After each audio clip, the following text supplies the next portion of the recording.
అందరికీ నమస్తే, నేను మీ తేజ. మహాప్రళయం రాబోతుందా? మహాప్రళయం వచ్చే రోజులు దగ్గరలో ఉన్నాయా? ఎందుకంటే మనం చూస్తున్నాం రోజు రోజుకి వరదలు ఎక్కువైపోతున్నాయి. ముందుగా మనం కేరళ గురించి చెప్పుకోవాలి, దాని తర్వాత తెలంగాణ గురించి చెప్పుకోవాలి, ఒరిస్సా గురించి చెప్పుకోవాలి. రీసెంట్ గా ఆంధ్రప్రదేశ్ విజయవాడలో కృష్ణా నది పొంగి పొరలుతుంది. ఎంతలా అంటే మొత్తం ఆ ప్రకాశం బ్యారేజ్ ఏదైతే ఉందో దాని పైనుంచి ప్రవాహం వెళ్లేంతలాగా ఆ కృష్ణా నది పొంగింది. ఇవన్నీ కూడా ప్రస్తుతం మనతో పాటు పూర్తిగా చర్చించడానికి శివరుద్ర సాధువు గారు ఉన్నారు. ఆయనతో మాట్లాడదాం. నమస్తే అండి. నమస్కారం మిత్ర.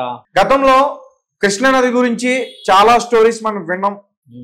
కృష్ణా నది పొంగి అక్కడ ఉన్న అమ్మవారి ముక్కుపొడుని తాగుతుంది, దాని తర్వాత ఈ భూప్రపంచం అంతమవుతుందని ఒక స్టోరీ విన్నాం. ఇప్పటికీ కూడా ఆ స్టోరీ చక్కర్లు కొట్టు. కానీ రీసెంట్ గా చూసుకుంటే అక్కడ వరదలు అంటే చరిత్రలో ఈ అన్నడు లేని విధంగా అక్కడ వరదలు రావడం జరిగింది. ఒక రకంగా అక్కడ ప్రజలందరూ కూడా చాలా భయాందోళనకు గురయ్యారు. అక్కడ ప్రజలే కాదు, మనం భారతదేశంలో ఉన్న ప్రజలందరూ కూడా భయపడుతున్నారు. ఈ స్టోరీ గురించి తెలిసిన తర్వాత ఇదంతా కూడా నిజమేమో అనిపించేలా ఉంది. సో దాని గురించి మీరేం చెప్తారు, మీ శాస్త్రాలు ఏం చెప్తారు? వాస్తవం, మానవుడు చేసుకున్న తప్పిదాల గురించి మాట్లాడుకునే ఒక సమయం. ఈరోజు మంచి దృక్పథమైన ఆలోచన తీసుకొచ్చావు.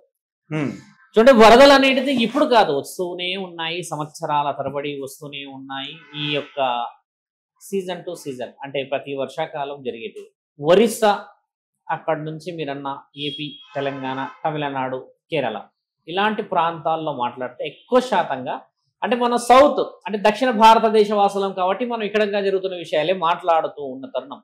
ఇప్పుడు కేరళ గురించి అయితే మీకు తెలిసిందే, అక్కడ జరుగుతున్న ప్రకృతిలో ఉన్న మార్పులు, అంతకు మించి జంతువులపై జరిగిన అఘాయిత్యాల వల్ల ఈ మూగజీవులపై జరిగిన ఆ యొక్క తెలివి డబ్బులు సంపాదించే మార్గంలో న్యాయపరమైన నిర్ణయాలు ప్రభుత్వాలు హెచ్చరించినా కూడా చెప్పకుండా వినకుండా అక్కడికి వెళ్ళి హై పిల్లరింగ్ చేసి ఆ మట్టిని, అక్కడ ఉన్న గుడులు, గోపురాలు, అన్ని పవిత్రమైన స్థలాలను తీసి కమర్షియల్ గా చేయడం చేత అక్కడ కొందరు వ్యక్తులు సుఖభోగాల విషయంలో పోవడం చేత ఆ పవిత్రత దెబ్బతినడం చేత ప్రకృతి వారిని చాలా కమ్మగా వివరించి అన్ని విధాలుగా తీసుకెళ్ళింది. అంటే ఒక గుణపాఠం నేర్పించింది మనకి. ఇప్పుడు మనం తెలంగాణలో కూడా వర్షాలు గతంలో బాగా పడ్డాయి. ఇప్పుడు కూడా గత 3 రోజులు చూస్తే హెవీ వర్షాలు పడుతూ వస్తున్న తరుణంలో తెలంగాణలో కూడా కొన్ని ప్రాంతాలు మునిగిపోయాయి. కొన్ని ప్రాంతాలు మునిగిపోయిన విషయ వివరణకి వెళ్ళి చూస్తే మిత్ర, గత 60 సంవత్సరాల క్రితం కట్టిన ఒక్క బ్యారేజ్ కూడా మునగలేదు. నీవన్నా ఈ ప్రకాశం బ్యారేజ్ నేను మళ్ళీ చెప్తాను. ఇప్పుడు తెలంగాణ ప్రాంతాల్లో కొన్ని ప్రాంతాల్లో చూస్తే ఇప్పుడు ఖమ్మంలో కొన్ని విషయ వివరణలు జరిగి కొంతమంది రోడ్డుపైకి వచ్చేసి మాకు ఎవరు సహాయ సహకారాలకి ముందుకు రావట్లేరు, మమ్మల్ని పట్టించుకునేవాడు, కనీస వసతుల గురించి అడిగి తిన్నారా, ఉన్నారా, చచ్చారా అని అడిగేవాడు లేడు అన్న చర్చ జరుగుతూ వస్తుంది. ఒక వర్షానికి సంబంధించిన ప్రభావితమైన సిచ్యువేషన్ ఇలా ఉంటుందనే భూమండలంలో కొన్ని హెచ్చరికలు మన ప్రభుత్వాధికారులు కానీ మీరన్న ఈ సాధువులు, అఘోరాలు, తర్వాత ఈ పాండిత్యాన్ని చూస్తున్న పండితులు వీళ్ళందరూ చెప్పి పెడతారు. ఎక్కడెక్కడ ఏ వివరణలు, ఎక్కడెక్కడ ఏమి జరుగుతున్నాయి అనేది హెచ్చరికలు ఉంటాయి. మీరు ఒకసారి కొంచెం వెనక్కి చూస్తే మిత్ర, ఎక్కడా కూడా హెచ్చరికలు అనే బోర్డు కనబడతలేదు ఈ మధ్య కాలంలో. ఒకప్పుడు ఏంటంటే బోర్డు కనిపించేది మీరు అక్కడికి వెళ్ళకూడదు అని, ఒకప్పుడు ఏంటంటే మీరు అక్కడికి వెళ్తే ప్రమాదం సంభవిస్తుంది అని చెప్పేసి ఒక సెక్యూరిటీ గార్డ్ ఉండేవాళ్ళు. ఇప్పుడైతే తగ్గింది కదా. ఇప్పుడు జరుగుతున్న విషయాలు ఏంటంటే మిత్ర, చెరువు ప్రాంతం అనేది చుట్టుపక్కల నుంచి కొద్దిగా మట్టిని పేర్చుకుంటూ దాని స్థితిని కొంచెం తగ్గించుకుంటూ వచ్చాం. అసలైన వర్షము, అసలైన స్థితిగతులు వచ్చినప్పుడు ఆ చెరువు యొక్క ప్రభావం అనేది నిండినప్పుడు కనబడుతుంది. ఓహో, ఇది చెరువు, ఇంత పెద్ద ప్రాంతం అంటే ఎక్కడో ఏదో మోసం జరగడం చేత ఇల్లులు కట్టేశాము, కానీ ప్రకృతి మాత్రం దానికి కావాల్సిన సమయం వచ్చినప్పుడు చూపిస్తుంది విశ్వరూపం అనేది ఇప్పుడు రుజువు జరుగుతుంది. ఇప్పుడు మీరన్నట్టుగానే ఇది కుంభవృష్టి అని మనం ఎందుకు నిర్ణయిస్తున్నాం? ఇంతటి వరద వివత్సం, ఇంతటి వర్షం దాని యొక్క విశ్వరూపాన్ని చూపిస్తుందని ఎలా అంటున్నాం మిత్ర మనం? అంటే అంతటి స్థితిగతులు వస్తాయని ఊహించలేము అని అంటే మరి న్యాయం, అన్యాయం, ఒక ఆడపిల్లపై జరుగుతున్న అఘాయిత్యాలపై సంసార సాగరంలో భార్యని పెళ్లి చేసుకున్న వాడు యముడయ్యి ఎడమ కాలుతో కుడి కాలుతో ఆ అమ్మాయి మెడపైన కాలు పెట్టి చంపేసి అభంశుభం తెలియని చిన్న చిన్న పిల్లలని కామకోరికలతోని మద్యం మత్తులో చంపేస్తున్న ఈ మహానుభావులంతా చేస్తున్న పాపాలని మరి పరమాత్ముడు ఏ విధముగా చూయించాలి, ఈ విధముగా నేను చూయించగలను అనే హెచ్చరిక ఒకటైతే, వర్షం ఇప్పుడు కాదు మిత్ర, కొన్ని కలియుగం, ఇది 28వ కలియుగం కదా, అన్ని యుగాల్లో ఇలాగే పడ్డది వర్షం. అంతేగాని వర్షము ఒక మోతాదులోనే పడి ఒక డబ్బా నిండాలి అని పడదు కదా. సమస్యానుకూలంగా పరిష్కారం ఏ విధంగా చెయ్యాలని పరమాత్ముడి ఆగ్రహం అని ఎందుకు అనట్లేం మనం? ఆయన గారు చూపిస్తున్నాడు. ఇప్పుడు సర్టన్ ఏరియాస్ లో మాత్రమే ఈ బీభత్సం కనబడుతుంది, కొన్ని ఏరియాస్ లో ఎందుకు కనబడతలేదు? మనం ఆలోచించాల్సింది కూడా ఏంటంటే మిత్ర, కొన్ని ప్రాంతాలు మునుగుతలేవు, కొన్ని ప్రాంతాలే మునుగుతూ వస్తున్నాయి, కొన్ని ప్రాంతాల్లోనే ఇబ్బంది జరుగుతుంది, కొన్ని ప్రాంతాల్లో జరగట్లేదు అని అంటే మరి పరమాత్ముడు ఏ హెచ్చరికని మనకు చూపిస్తున్నాడో తెలుసుకోవాల్సిన సమయం. ఎలా తెలుసుకోవాలి? నీకు నాకు తెలిసిన విషయం, మనం ఒక రిపోర్టర్ నువ్వు కూర్చున్నావు, ఎవరే యాంకరింగ్ చేస్తున్నారు, నన్ను అడుగుతున్నారు, మనకు తెలియకుండా అంతర్యుద్ధం జరుగుతుంది రాజ్యంలో, అది ఎక్కడ పోయింది? పరమాత్ముడికైతే తెలుస్తుంది కదా. అమాయకులపై జరుగుతున్న అఘాయిత్యాలు, అమాయకులపై ఉన్న ఈ యొక్క పైశాచికత్వాలు, ఆడపిల్లలపై జరుగుతున్న ఈ అఘాయిత్యాలు, మంచి చెడు లేకుండా అమ్మా నాన్నని తీసుకెళ్లి అనాథ ఆశ్రమాల్లో వదులుతున్న పిల్లలు, ఎక్కడో తల్లి ఎక్కడో తండ్రి కొడుకొస్తాడని ఎదురు చూస్తున్న వీళ్ళందరికీ మరి ప్రకృతి ఈ విధముగా సమాధానం ఇవ్వకపోతే ఏ విధంగా సమాధానం ఇస్తుంది నీకు? మనం అనుకోవచ్చు అలా కాదు, వర్షాలు అనేటిది ఒక పంట పొలానికి సంబంధించిందే రావచ్చు, ఒక పొలాన్ని పండుకొని 3 నెలల్లో 4 నెలల్లో చేతికొచ్చేలా వర్షం రావడమే శుభ సూచకం కదా అనవచ్చు. మరి మానవుడు వచ్చిన దాన్ని తినేసి నిమ్మలంగా ఉంటున్నాడా? ఎన్ని ప్రపంచాలు ఎతుకుతున్నాడు, ఎన్ని సుఖభోగాలు ఎతుకుతున్నాడు, ఎంత డబ్బు కోసం పరిగెత్తుతున్నాడు, ఎంత ఆవేశంగా పరిగెత్తేసి ఎన్ని చెందిమైన నిర్ణయాలు తీసుకుంటున్నాడు. ఈయన గారు బాగుపడడానికని ఎంతటి దాష్టికానికైనా దిగజారుతున్నాడు. మరి ప్రకృతి ఈ విధముగా చెప్పుతున్నప్పుడు మనం నేర్చుకోవాల్సింది, మీరు కరెక్ట్ క్వశ్చన్ తీసుకొచ్చారు. శాస్త్రాలు ఏమి చెబుతున్నాయి అన్న విషయాన్ని గురించి చెప్తున్నాం. శాస్త్రాలు ఏమి చెప్తున్నాయి అంటే పుణ్యం చేసిన వాడికి పరమాత్ముడు ఎప్పుడు కూడా పుణ్యమే చూపిస్తాడు. కొందరు వ్యక్తులకే ప్రాణ నష్టం జరుగుతూ వస్తుంది, అందరికీ జరుగుతలేదు కదా. We're in safe zone. కొంతమంది ఉన్నారు, కొంతమంది నిజంగా ఇబ్బంది పడుతూ వస్తూ ఉన్నారు. ఇప్పుడు వర్షాన్ని మనం పోలుస్తూ వస్తున్న ఈ వర్షం మిత్ర 100 సంవత్సరాల క్రితం కూడా ఇదే విభత్సాన్ని సృష్టించింది. మనం తెలుసుకోవాల్సింది ఏంటంటే ఎక్కడైతే అన్యాయం అరాచకాలు రాజ్యాన్ని వేలేసి రాజ్యాధికారుల చేతిలోకి ఈ విధమైన పైశాచికత్వం వస్తుందో అప్పుడప్పుడు పరమాత్ముడు ఈ విధమైన పలకరింపిస్తాడు, మేము ఉన్నాము, కావలసిన సమయానికి వచ్చి తీసుకోవాల్సిన మర్యాదని తీసుకొనే వెళ్తామని ఈ పంచభూతాల అధిపతి పరమశివుడు చూపించే ఒక నాటకం ఇది. మరి మనం తెలుసుకోవాల్సినది ఏమిటి? ఇక్కడ అంత బీభత్సం వస్తుంది, అంత వర్షం పడుతుంది, అన్ని అనార్థాలు జరుగుతున్నాయి, ఎంతమంది కుటుంబాలు అంతమంది వ్యవసాయదారులు రోడ్డునకు వస్తున్నారు అని అంటే మిత్ర, ఇక్కడ పుణ్యాన్ని మాట్లాడుకుంటూ ఉంటే పరమాత్ముడికి తెలుసు కదా నీకు ఏ ముద్దని అందించాలో, నీకు ఏ స్థితిగతులను అప్పచెప్పాలో. మరి అలాంటిది పరమాత్ముని ఇక్కడ నిందిస్తున్నామా? మనం ఇక్కడ పరమాత్ముని నిందిస్తలేము, అధికారులను నిందిస్తున్నాం. ఇప్పుడు అధికారులు వస్తలేరు, అధికారులు మాట్లాడతలేరు, అధికారులు ఇలా చేయలేరు, అధికారులు అలా చేయలేరు అనే బదులు మనంతలో మనము, మనం పక్కన ఉన్న వాళ్ళు, మన ఇంటిని, మన సంసారాన్ని, మన స్నేహితులని, మన వాళ్ళని ఏం చేశాం? ఎంత తీయగా వెన్ను పొడుపొడుస్తున్నాం, ఎంత చక్కగా మోసం చేస్తున్నాం, నమ్మిన వాళ్ళని ఎంత ప్రేమగా నటించేసి మోసపూరితమైన విషయాన్ని పెడుతున్నాం వాళ్ళకి. కన్న పిల్లలని ఏం చేస్తున్నాం? పబ్బులకు పంపుతున్నాం. ఆడపిల్లల చేతులు తిరుగుతూ ఉంటే అలా తిరగకూడదని చెప్తలేము. ఒక విషయాన్ని చూస్తే ప్రోత్సాహన అనేది కుటుంబాల విషయంలోనే జరుగుతూ వస్తుంది కదా మిత్రమా. ధర్మం అనే విషయాన్ని మనం మాట్లాడుతున్న ఈ తరుణం మాట్లాడితే ఒక్క క్షణం గుణగణాల గురించి మాట్లాడుకోవాల్సిన అవసరం ఉంది. గుణగణాలు మాట్లాడతలేము ఎందుకు? మరి గుడిలకు ఎందుకు వెళ్తలేము, హోమాలకు ఎందుకు వెళ్తలేము, యాగాలు ఎందుకు చేస్తలేము, అన్నదాలు ఎందుకు చేస్తలేము? అన్నాన్ని మనం పంచేటప్పుడు దాన్ని సంపాదించడానికి ఒక రైతు ఎంత కష్టపడతాడు అని వివరణ ఎందుకు ఇస్తలేము? వృధా జరుగుతుంది కదా. మరి పరమాత్ముడు 3 రోజుల వర్షానికే వృధా అయిపోతుంది మానవ జన్మ అని అనుకుంటే ఎంత పొరపాటులో ఉన్నట్టు మనం. నీవు ఎన్ని వృధా చేస్తున్నావు మిత్ర? సమయాన్ని వృధా చేస్తున్నావు. ఆడపిల్లల కోసం అని చెప్పేసి వేసి మద్యం తాగేసి ఆడపిల్లల్ని ఎత్తుకుపోయి ఏమేమో చేసేస్తున్నావు, చంపేస్తున్నావు, దానికి రుజువులే కూడా చూపేస్తున్నావు, అవయవాలు అమ్మేసుకుంటున్నావు, ఎన్ని చేస్తున్నావు మిత్ర? అబ్బం శుభం తెలియని ఆడపిల్లలపై, అబ్బం శుభం తెలియని పిల్లలపై, అమాయకంగా నిన్ను పెళ్లి చేసుకున్న భార్యపై ఎన్ని పైశాచికత్వాలు చేసి ఆడపిల్లని ఇబ్బంది నువ్వు పెడుతూ ఉంటే మరి ధరణి, ఈ భూమండలం మరి ఇంకా ఎవరికి చెప్పుకోవాలి ఈ బరువుని? మరి పరమశివుడికి చెప్పుకుంటే పరమాత్ముడు ఇలా చూపించడా? ఈ విధముగా వచ్చిన ఈ గుణపాఠాల గురించి శాస్త్ర గ్రంథాలు ఏం చెప్తాయంటే మనం ఎంతటి ఘనమైన కార్యక్రమాలని మన చరిత్రకి చూపిస్తాము అంటే పుణ్యమైన కార్యక్రమాలు, పుణ్యమైన పనులు. పరమాత్ముడు కూడా పుణ్యమైన సమయాన్ని చూపిస్తాడు మనకి. ఇప్పుడు నీవన్న ఈ ప్రకాశం బ్యారేజ్ ఉంది మిత్ర, అమ్మవారి ముక్కు పుడక మన దుర్గామాతది. కలియుగం అంత్యం అయ్యేది ఒక సమయం వచ్చినప్పుడు అమ్మవారి ముక్కు పుడకకి నీళ్లు అంటే గంగామాత తగిలినప్పుడు, అమ్మవారు మునిగినప్పుడు ఆ కృష్ణా నది అమ్మవారు ముక్కు పుడకను తాగుతుంది, ఆ నీళ్లు పొంగి వస్తున్నాయి అని చెప్పేసి పరమాత్ముడు చేస్తాడు. మరి శివుడు కూర్చున్నది దేనికి తెలుసా మిత్ర? పంచభూతాలని ఆపడానికి పరమశివుడు నీళ్లు కిందికే పొంగాలి, పైకి రాకూడదు అని చెప్పేసి కూర్చుంటాడు. మరి ఈ రోజు నా శివుడు నా తండ్రిని పరమాత్ముడిని పిలిచి ఒక యాగం, ఒక హోమం, ఒక మహాయాగం చేసిన మహానుభావులు ఎంతమంది ఉన్నారు చెప్పండి. ఈ వర్షాలు ఆగాలి, కొద్ది స్థితిగతులు బాగుండాలని మరి ఎందుకు చేయట్లేం పూజలు పురస్కారాలు? మరి పంచభూతాలు అందరూ కూడా వాళ్ళ ప్రాణాలు రక్షించుకోవాలంటున్నారు కదా. ఇప్పుడు గుడిలో అయితే మునగలేదు, ఇంకా ఆ పనిలో ఉన్నారు కదా, ఇంకా మునగలేదు కదా గుడి. అది మునుగదు మిత్ర, అది మునుగుతే పరమాత్ముడి ఆజ్ఞ. కలియుగం ఇంకా అంతం కాలే, ఇది మొదలయ్యింది మాత్రమే. హెచ్చరికలు జారీ చేస్తున్నాడు, మేము ఉన్నాము ముల్లోకాధిపతులం. ఆయన సృష్టిని మాత్రమే చూపిస్తున్నాడు, దానికి ఎంత శక్తి ఉన్నదో. సృష్టికర్తకి ఎంత శక్తి ఉన్నది మరి అది ఎప్పుడు చూడాలి మిత్ర? మరి సృష్టించిన సృష్టికే అంత శక్తి ఉంటే మరి సృష్టికర్తకి ఎంత శక్తి ఉంటుంది అనేది ఎప్పుడు తెలుసుకోవాలి మనము? గంగమ్మ ముక్కు పుడకని తగిలిన రోజు మొత్తం కలియుగం అంతం అవుతుంది అని రాసుంది. బ్రహ్మంగారి కాలజ్ఞానంలో రాసుంది, శాసన గ్రంథాల్లో రాసుంది, పురాణాలలో రాసుంది. అన్ని వేద మహర్షులు, వేద పండితులు, సాధువులు, అఘోరాలు అందరూ చెప్తూ వస్తున్నారు. ఇప్పుడు అక్కడే పర్టికులర్ గా ఎందుకు అంత పొంగుతుంది అని అంటే, మరి నీకు నాకు తెలిసిన రాజనీతి ఏమిటి? కొంతమంది అంటారు ఒక పొలిటికల్ లీడర్ రాగానే ఈ విధంగా బీభత్సం వచ్చిందంటారు.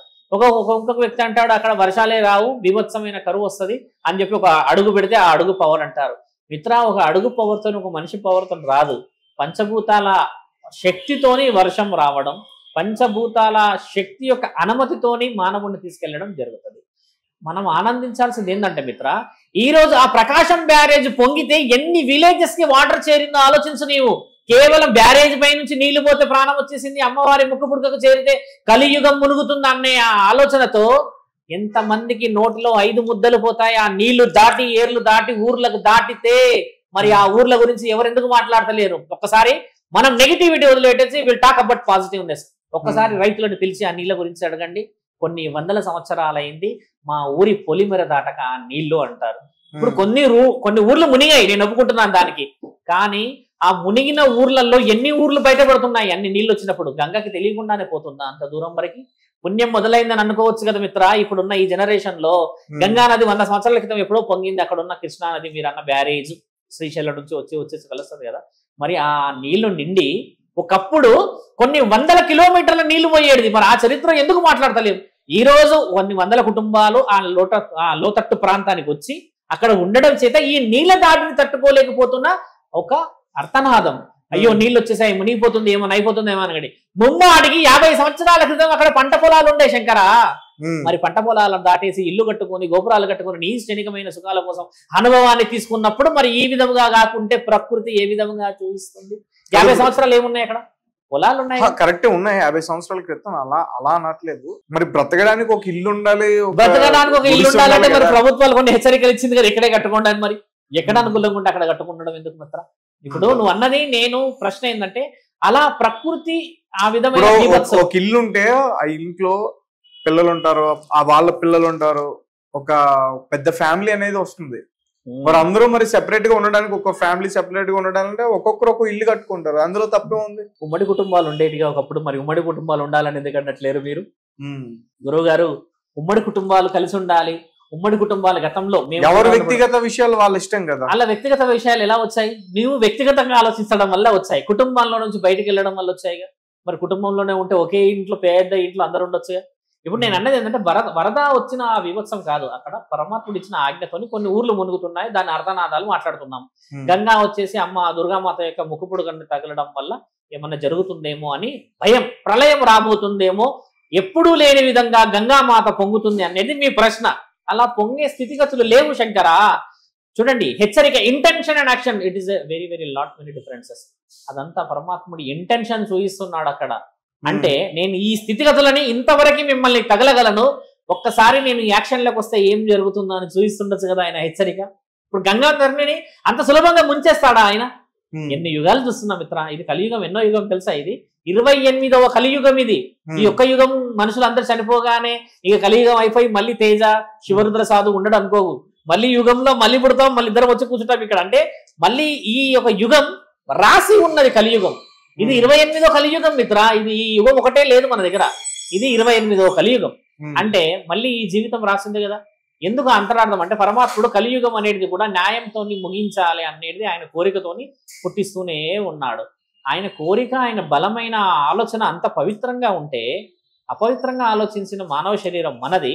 గంగ వస్తేనే తట్టుకోలేని వాడివి, ఆ గంగ నోటికి అందకుండా ఎంతమంది చనిపోయారు మిత్ర. అది ఎవడు అడుగుతాడు? ఆ ఆత్మలు ఎక్కడికి పోయాయి? ఆ రైతు అర్థనాదాలు నీళ్లు లేవని. కుటుంబం రోడ్డున పడి ఈరోజు హైదరాబాద్లోకి వచ్చి గేటు దగ్గర కాపలా ఉన్న ఎంతమంది కూలీలు ఒకప్పుడు రైతులని చూస్తున్నావు మిత్ర. ఈ రోజు నీ ఒక ప్రాణమో 2 ప్రాణాలు పోయాయి అని అంటున్నప్పుడు, ఒకప్పుడు ఒక నీటి చుక్క రాలేదని ప్రాణాలు వదిలిన వాళ్ళ పరిస్థితులు ఏమిటి? ఈ రోజు నువ్వు వేస్తున్నావు భూమిలో బోర్లు.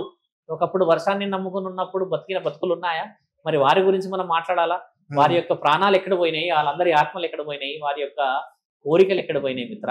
ఆ కుటుంబాలు, ఒక కుటుంబం బతకాలని నువ్వు అన్నావు కదా, ఒకప్పుడు ఒక కుటుంబం బతకడానికి ఆయన చనిపోయిండు మిత్ర. మరి వాళ్ళందరి ఆత్మలు ఎక్కడ పోయినాయి? మరి అంత సులభంగా గంగానది పొంగేసేసి దుర్గామాత యొక్క ముక్కు పుడకని తగిలేయగానే కలియుగం మునుగుతుంది అనేది చాలా చిన్న విషయం. We're talking about only set of area. మీరు అంటున్న ప్రకాశం బ్యారేజ్ గురించే మాట్లాడుతున్నాం అంతే మనం. కానీ దానికి మించిన పరిస్థితులు మన దగ్గర చాలా ఉండి, ఆకలికి ఒక ముద్ద దొరకక ప్రాణాలు వదిలిన రైతుల పరిస్థితి ఈ రోజు ఆనందంగా ఉన్నాయి. ఈ నీళ్లు రైతులు వచ్చి చెప్పట్లేరు, నువ్వు బాగా గమనించు. అబ్సల్యూట్ గా మేము చెప్తాము, ఓన్లీ 1 రెసిడెంట్ పర్సన్ వచ్చేసా మాట్లాడుతున్నాడు, వీఆర్ ఇన్ సంథింగ్ డేంజర్ అని. ఒక్కసారి రైతుని పిలిచి అడుగు Shankara, interview to the farmers. రానివ్వండి వర్షాలు ఎంత, రైతులు కూడా నష్టపోతారు. ఎక్కడ నష్టపోతారు? వాళ్ళు పంట పొలాలన్నీ పోతాయి కదా. సట్టఫ్ గా ఒక కొన్ని హెక్టార్ల భూమి లాస్ అయింది అనుకుందాం మిత్ర. పరమాత్ముడు చెప్పిన ఒక ఆజ్ఞ ప్రకారంగా ఆ రైతు లాస్ అయిపోయాడు ఆ ఇయరే.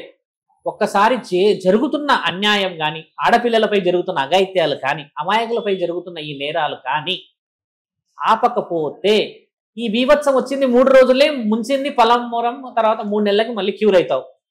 మరి ఆ పాపమంతా మోస్తున్న ఈ శరీరం మరి ఎప్పుడు తుడుచుకోవాలి?